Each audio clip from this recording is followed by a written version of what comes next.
हत्याकांड से जुड़ी आज अहम खबर सामने आई है, जहां शिलांग एसआईटी ने रतलाम से सोनम और राजा के गहने समेत लैपटॉप, पेन ड्राइव और कागजात बरामद किए। आपको बता दें कि शिलोम जेम्स के मंगल मूर्ति कॉलोनी स्थित ससुराल से एसआईटी ने एक बैग जब्त किया और बैग की तलाशी में ये चीजें बरामद हुई। बैग को किचन में छिपा कर रखा गया था। बैग मिलने के बाद उसकी शिनाख्त के लिए राजा के भाई विपिन को क्राइम ब्रांच थाने बुलाया गया और करीब 1 घंटे तक पुलिस ने विपिन से जानकारी ली। गहनों में सोने की चेन, अंगूठी, मंगलसूत्र, कई सारी चीजें थी।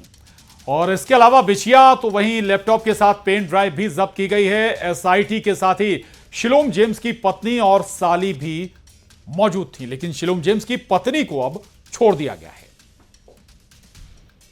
सामान का जब्त हुआ, मुझे इसकी जानकारी दी नहीं उनने, मुझे उसके बुलाया गया था वहाँ पे।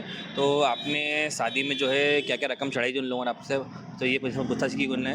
तो आपके रकम में क्या क्या चढ़ाई अपने, जैसे कि गोल्ड में हार चढ़ाया नहीं चढ़ाया है, ये सभी चीज़ जानकारी मुझसे ली थी उन लोगों ने, क्योंकि उनको सारी जानकारी दे चुका हूँ मैं।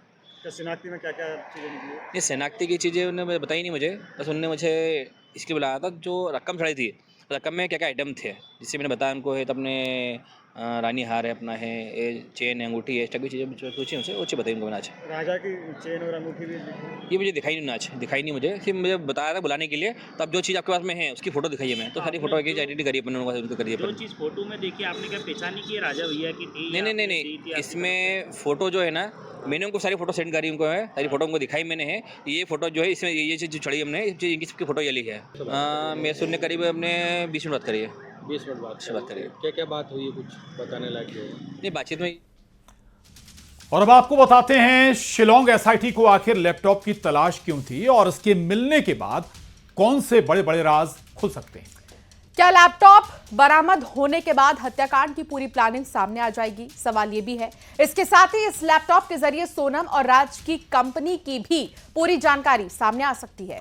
वह राजा की हत्या की असल वजह क्या है, उसका भी इस लैपटॉप के जरिए खुलासा हो सकता है। साथ ही हत्याकांड में शामिल कुछ नए नामों का भी खुलासा हो सकता है। क्या सोनम ने मंगल दोष हटाने के लिए राजा की हत्या की थी? इस सवाल का जवाब भी लैपटॉप में ही छिपा हो सकता है। और सबसे अहम बात, क्या इस हत्याकांड का कोई और भी मास्टरमाइंड है? ऐसे में कई सवालों के जवाब सोनम के लैपटॉप की जांच करने के बाद सामने आ सकते हैं और लैपटॉप में जो राज हैं उन्हें डिकोड करने की कोशिशें जारी हैं। लोगों ने उस रकम की पूछताछ के बुलाया उन्होंने, तो अपने क्या क्या रकम हम चढ़ाई आप लोगों ने उसकी जानकारी दी है। कौन कौन से थी जो आपने चढ़ाई थी, कितनी? इसमें देखिए, रकम जो थी हमारी, हमने जो चढ़ती है दुल्हन को चढ़ती रकम चढ़ती है, वो उस प्रकार के सारे रकम में चढ़ाई हुई थी। जैसे कि अपने रानी हार था, छोटा हार था, उसमें टीका था, चूड़ी थी, अंगूठी थी, पायजाब थी, ये सब चीजें जो चढ़ती है चढ़ाई हुई चीजें। कीमत कितनी होती थी? करीब 16 से 17 लाख रुपए की। आपकी जो भाई थी उनके पास भी कुछ ज्वेलरी थी? वो चेन बैंक तक गया था यहाँ से। बाकी रकम जो थी सारी रकम अपने सोनम को देके गई थी। अब वो मुझे उसका आइडिया नहीं है, तो रकम कहाँ पे नहीं इस बारे में दिखाई भी है इन लोगों ने? नहीं, मुझे कुछ दिखाया कुछ भी नहीं अभी। अच्छा, लैपटॉप के बारे में कुछ बताया नहीं? लैपटॉप की जब्ती और रतलाम से? नहीं, लैपटॉप की जानकारी मुझे नहीं दी है, मुझे नहीं बताया है। तो हमको जो है रतलाम से हमको चीज़ें मिली है। अभी ये चीज़ें मिली क्या, ये बताई नहीं मुझे अभी। तो क्या माना जाए, जो आपसे फोटो मांगेगा और रकम मिल सकती है? देखिए, हाँ, इसमें जो जिस प्रकार से फोटो मांगी उनमें से, तो कहीं ना कहीं कुछ मिला जरूर है। तो जिस कारण जो अपनी फोटो